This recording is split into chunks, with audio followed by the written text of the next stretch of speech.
આજે મારે આખી ડુંગળીનું શાક કરવું છે, તો મને એમ થયું કે તમારા લોકો સાથે શેર કરું. ઓકે, આ કાંદાની બધી સ્કીન ઉતારી લીધી છે મેં. જો મારું શાક આખી ડુંગળીનું.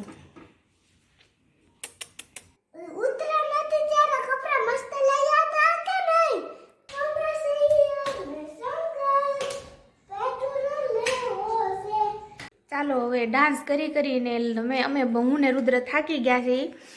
એક વ્યક્તિ એક પથ્થરને તોડવા માટે 100 વખત ફટકા મારે છે. Hello everyone, good morning. મારા મહાદેવ, મારા ન્યૂ બ્લોગમાં તમારા લોકોનું સ્વાગત છે. તો આજે 9 વાગી ગયા છે અને રુદ્ર જતો રહ્યો છે સ્કૂલે. તો હું બનાવું છું રસોઈ અને આજે મારે આખી ડુંગળીનું શાક કરવું છે, તો મને એમ થયું કે તમારા લોકો સાથે શેર કરું. તો ચલો તમને લોકોને બતાવું કે મેં બધી શું તૈયારી કરી નાખી હે. ગાંઠિયા, પછી આ લવિંગ, તજ અને મરી, તલ, સિંગદાણા, કાજુ, દ્રાક્ષ, લસણ અને મરચું, લીંબુ, ટમેટાં, હજી ગ્રેવી કરવા માટે હજી ટમેટાં જોશે ઝાઝા બધા. અને આ કાંદાની બધી સ્કીન ઉતારી લીધી છે મેં. મિક્સરમાં આપણે ક્રશ કરવાનું છે. તો તમને લોકોને હું કેવી રીતે શાક બનાવું છું આખી ડુંગળીનું, એ તમને લોકોને હું હમણાં બતાવીશ. તો તમે જોડાઈ રહો મારા બ્લોગમાં. ઓકે, ચલો મળીએ.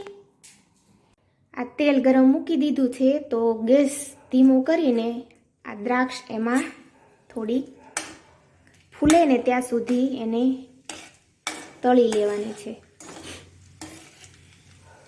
બહુ નથી તળવાની, નહીતર બળી જશે. જો આવી રીતે ફૂલી જાય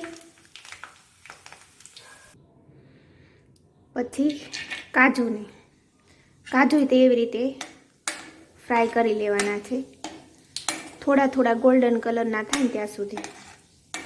અને હવે આ ડુંગળી એને પણ આવી રીતે તળી લઉં.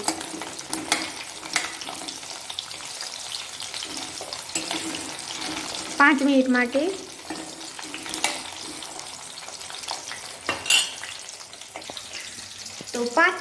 આ ડુંગળી થશે.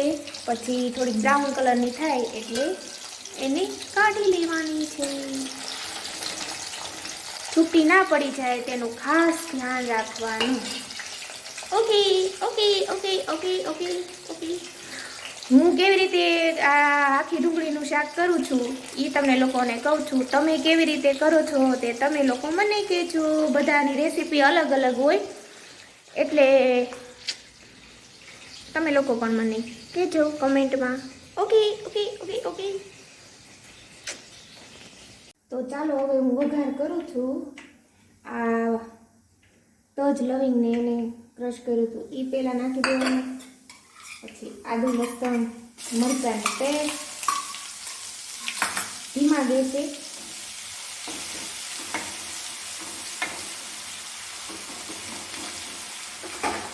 પછી આ તલનો ભૂકો,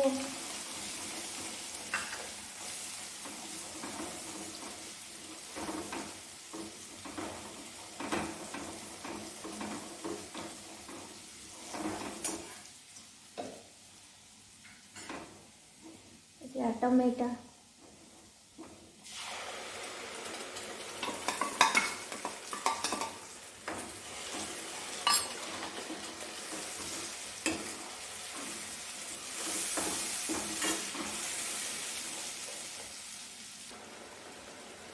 પછી આ ક્રશ કરેલા ગાંઠિયા,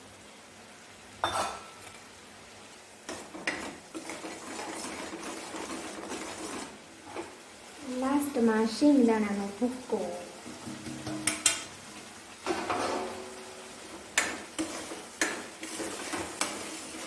સરસ રીતે આવી રીતે મિક્સ કરી લેવાનું આ ગ્રેવી.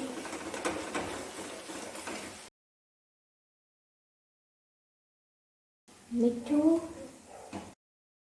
પછી હળદર,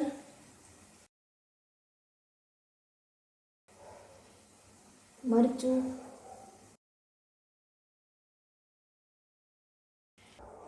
જ્યાં સુધી આમાં તેલ છૂટું ના પડે ને ત્યાં સુધી ધીમા ગેસે અને આવી રીતે ચડવા દેવાનું છે. વચ્ચે વચ્ચે હલાવતું રહેવાનું, નહીતર બેસી જાય, બળી જાય. તો તેલ છૂટું પડી ગયું છે, તો એમાં આપણે નાખી દેવાનું પાણી.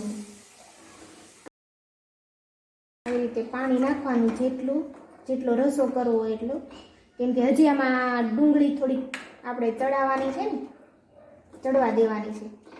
સુગંધ સરસ આવ્યો. સુગંધ આવી ને? સુગંધ તો આવે જ નહીં.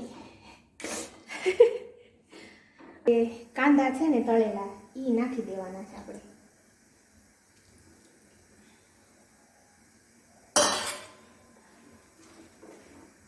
હવે આને ચડવા દેવાના. અને આ ગ્રેવી એકદમ ઘાટી ગ્રેવી થઈ જશે થોડીક વાર ધીમા તાપે. રસો થોડો થઈ ગયો છે ઘાટો. હવે એમાં કાજુ બદામ ને દ્રાક્ષ જે ફ્રાય કર્યા હતા ને એ નાખી દઈશ. ગોળ જેટલું તમને સ્વીટ ભાવતું હોય એ પ્રમાણે ગોળ નાખવાનો.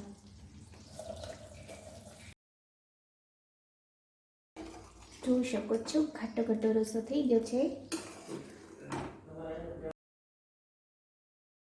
પછી લાસ્ટમાં લીંબુ. ટમેટા હોય એટલે થોડો ખાટો ખાટો સ્વાદ તો આવે જ, પણ છતાં લીંબુ ભાવતું હોય વધારે ખાટું તો નાખવાનું. લાસ્ટમાં ગરમ મસાલો. હવે શાક થઈ ગયું છે. હવે લાસ્ટમાં આવી રીતે કોથમીર નાખી દેવાની. મસ્ત મસ્ત શાક તૈયાર છે. જોઈ શકો છો તેલ છૂટું પડી ગયું છે અને કાંદાય ચડી ગયા છે. જો મારું શાક આખી ડુંગળીનું બહુ ટેસ્ટી બન્યું છે, હે ને સાહેબ?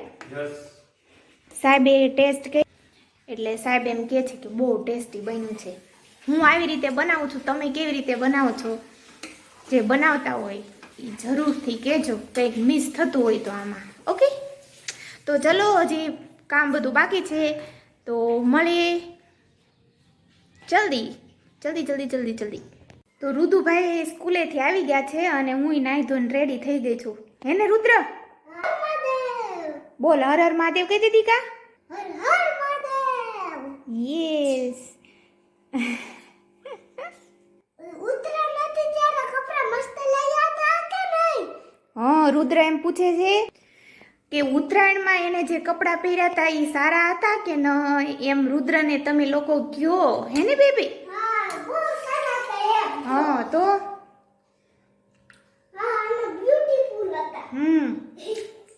તો કિચન મારું કેવું હતું, ગંદુ ગંદુ. અને જોવો અત્યારે સરસ મજાનું થઈ ગયું છે. એમાં એવું, હું રસોઈ કરું ને ત્યારે મારે કિચન બહુ બગડે, વાસણે એટલા બગડે, પણ અત્યારે જો બધું સરસ, વાસણે સાફ થઈ ગયા છે અને કિચન એ સરસ. અને રુદ્ર અત્યારે એવું નાસ્તો ન, રુદ્ર હજી જો અમે જમી રહ્યા છે. મેં શું બનાવ્યું હતું?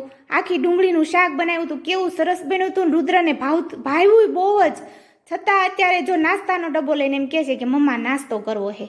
આ છોકરો પણ મારો હવે જઈને બધું બગાડશે. તો જો જોઈ શકો છો તમે મારું કિચન સરસ મજાનું થઈ ગયું છે, સરસ સરસ સરસ.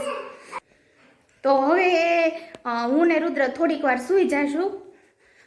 હું થોડીક વાર આરામ કરી લઈશ કેમ કે થકાઈ ગયું છે. હવે બપોર પછી ઓછું કામ હોય, ખાલી કપડાં સંકેલવાના હોય અને રસોઈ કરવાની હોય. હજી કપડાં સૂકવવાના ટેરેસ પર બાકી છે, તો અત્યારે અમે ઉપર સુવા જઈશું ને એટલે કપડાં હું લેતી જઈશ.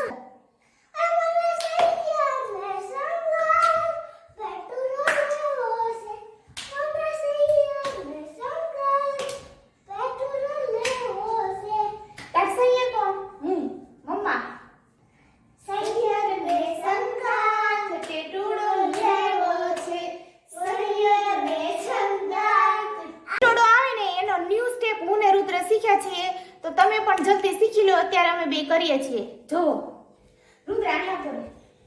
ચાલો મારી સાથે ચાલો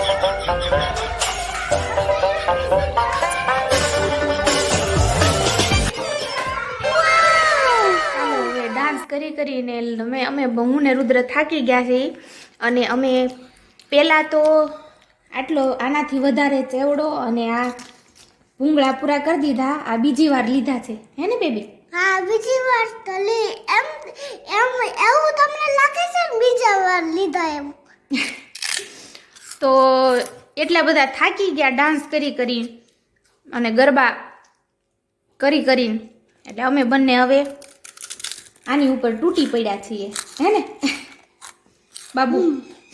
રુદ્રભાઈ તો બિસ્કિટે ખાઈ લીધા હો પેલા. ખબર છે. મને એમ થયું કે નહીં ખાવા દે. મને ખાવા દે. એમાં એવું હતું, રુદ્રને શરદી હતી એટલે ક્રીમવાળા બિસ્કિટ ખવાય ને, તો એમને ભાઈને પેકેટ પડ્યું હતું ને નાસ્તાના ડબ્બામાં કેટલા દિવસથી, તો એમાં જે એનું મન હતું, એની ઈચ્છા હતી, એટલે મને એમ થયું કે આજે થોડુંક સારું છે એટલે મેં એને ખાવા દીધું. સારું થોડુંક નથી, સારું થઈ ગયું. સારું થઈ ગયું છે મારી બેબીને. સ્કૂલે પણ જવા મળ્યો હે ને, સ્કૂલે નહોતો જતો. તો ચાલો નાસ્તો કરવા. ચાલો તો આજે સાહેબનો શું વિચાર છે તે આપણે જાણી લઈએ, પછી સૂઈ જઈએ. તો સાહેબ બોલો, આજે શું વિચાર છે તમારો સારો? એક વ્યક્તિ એક પથ્થરને તોડવા માટે 100 વખત ફટકા મારે છે. 99 ફટકામાં એ પથ્થર નથી તૂટતો અને 100માં ફટકામાં એ પથ્થર તૂટી જાય છે. તો એનો મતલબ એવો નથી કે 99 ફટકા એના ફેલ ગયા. એમ દરેક દિવસે છે એ જીત નથી મળતી, પણ દરેક દિવસે કરેલી મહેનત તમને જીત તરફ લઈ જાય છે. એનો મતલબ એવો નથી કે આગળના બધા દિવસોએ કરેલી મહેનત પાણીમાં ગઈ. રોજ થોડીક મહેનત તમને જીત તરફ આગળ વધારે છે. વાહ, સરસ, ખૂબ સરસ. તો ચાલો હવે સૂઈ જઈએ. કેટલા વાગી ગયા છે? 10 વાગી ગયા છે. તો good night, Har Har Mahadev, sweet dreams. મળીએ મારા ન્યૂ બ્લોગમાં. ત્યાં સુધી બાય.